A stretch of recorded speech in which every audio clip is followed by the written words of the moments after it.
मैं मोहम्मद कैफ़। मैंने इस साल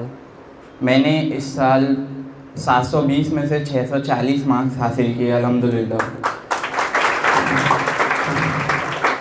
मैं उम्मीद फाउंडेशन का शुक्रगुज़ार हूँ कि उन्होंने मुझे यहाँ पर बुलाया और आपका हौसला अफजाई का मौका दिया।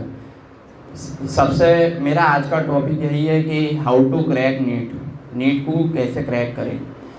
देखिए, सबसे पहले तो जब तक कि अपना टारगेट सेट नहीं होगा कि मुझे नीट में इतने मार्क्स हासिल करना है, तो जब तक कि आपका बहुत मुश्किल रहेगा तैयारी करना। सबसे पहले तो आप अपने एक टारगेट सेट कर लीजिए कि मुझे इतने नीट में मार्क्स लाना ही है, मुझे ये कॉलेज या ये कॉलेज चाहिए, गवर्नमेंट कॉलेज सीट मुझे चाहिए ही चाहिए। तो ये आपको बहुत आसानी देगा आपका टारगेट अचीव करने में।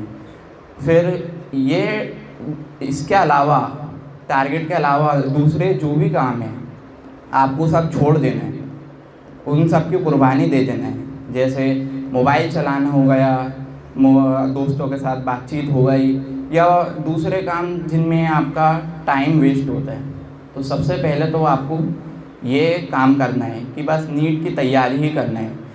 जब आप सच्ची लगन मेहनत से अपना पढ़ाई करेंगे और तैयारी करेंगे तो इंशाल्लाह आपको कामयाबी ज़रूर मिलेगी। आप इसके अलावा कुछ ना करें, आप सिर्फ नीट की तैयारी पे पूरा फोकस करें। और अपने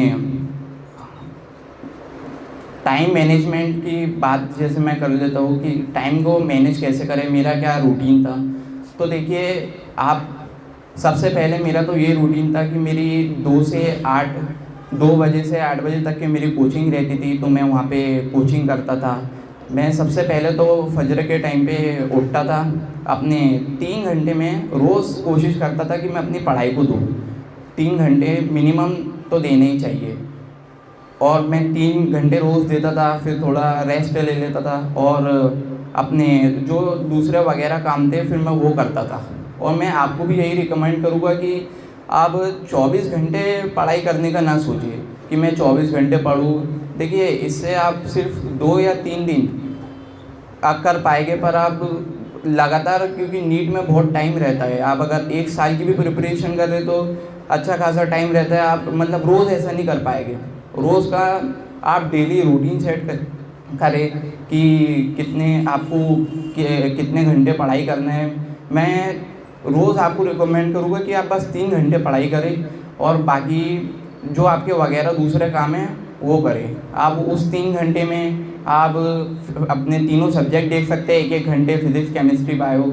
आपको जो भी पढ़ाया जाता है स्कूल में, आपको सिर्फ वो जो नीट का जो सिलेबस रहता है वो स्कूल का ही सिलेबस रहता है, कुछ अलग नहीं होता है। एनसीईआरटी सब में कॉमन है, आपको एनसीईआरटी से ही मतलब पढ़ाई करना है। आप कोशिश करें कि जो स्कूल में पढ़ाया जाता है बस आप, और जो आपको सर या टीचर आपको जो भी पढ़ाते हैं तो आप वही पढ़ाई करें। रोज़ जो होमवर्क देते हैं आपको वही 3 घंटे में आपको रोज़ करना है, पर मिनिमम 3 घंटे आपको ज़रूर देना है, ना 3 घंटे से कम तो देना ही नहीं है। तो जब भी आपका मुमकिन रहेगा नीट को क्रैक करना।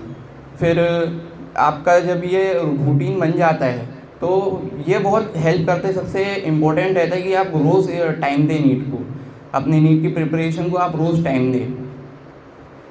फिर पेरेंट्स, मैं जितने भी पेरेंट्स हैं यहाँ से उनको मैं गुजारिश करूँगा कि वो अपने बच्चे को सपोर्ट करें कि नीट क्रैक कर पाए। वो दूसरा जो काम करता है आप उसको बोले कि ये मत कर और ये नीट की पढ़ाई कर बस, क्योंकि आपका जो टारगेट होना चाहिए वो बस नीट की पढ़ाई होना चाहिए। और इसके बाद फिर पेरेंट्स का सपोर्ट बहुत इम्पोर्टेंट होता है टारगेट को अचीव करने में। और फिर इसके बाद अपने रिवीजन जो रहता है कि पढ़ाई, बच्चों का क्वेश्चन रहता है कि पढ़ाई कायमे से करना है, तो पढ़ाई देखिए जो आपका ये जो सिलेबस रहता है वही सिलेबस, मैंने जैसा कहा कि वही सिलेबस नीट का रहता है, स्कूली सिलेबस। तो आप कोशिश करें जो एनसीईआरटी पे फोकस रखें आप मेन। पहले तो जो टीचर पढ़ा रहा है फिज़िक्स केमिस्ट्री में, तो आपको जो मेन फोकस रखना है कि वो अपने टीचर के नोट्स पे ही फोकस रखना है। फिर उसके बाद जो एनसीईआरटी की फिज़िक्स केमिस्ट्री की बुक है उसके जितने भी एग्जाम्पल या इंडेक्स क्वेश्चन हैं आपको वो सब सॉल्व कर